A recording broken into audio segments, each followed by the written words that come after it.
house should be a place of prayer, but you have turned it into a haven of thieves. Today's gospel reading underscores the significance of the house of God as a place of prayer, urging us to honor its sacredness and persevere in our prayers. Today, we also celebrate the feast of Saint Cecilia, the patroness of music and musicians, who devoutly dedicated her life to the love of God. Brothers and sisters, the importance of prayer life cannot be overstated.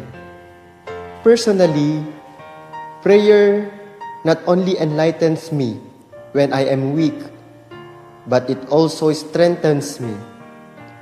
5 years ago, when I was planning to enter the seminary, I knew in my heart that I would never be able to do so, given the challenges of life and the lack of financial stability to support my needs.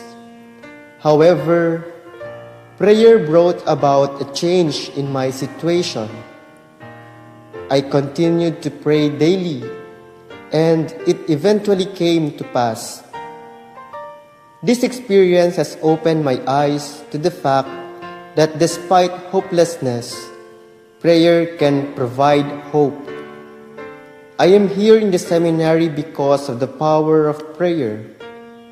Thus, this experience inspired me to believe in prayer, knowing the importance of having perseverance in prayer.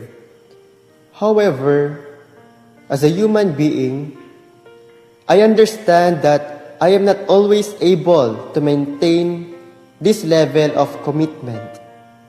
I also experience moments of difficulty when it comes to prayer. There have been times in my life when my prayer life has been severely challenged.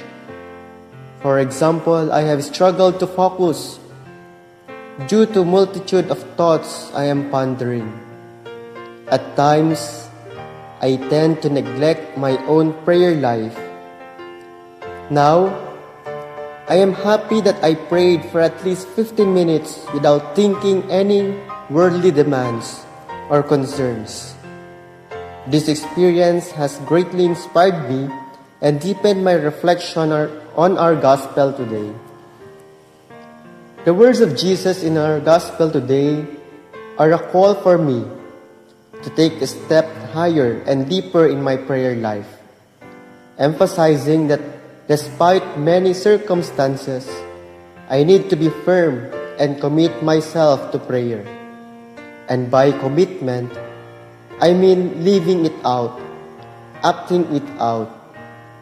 A prayer devoid of action is merely a verbal expression, while an action-filled prayer embodies faith.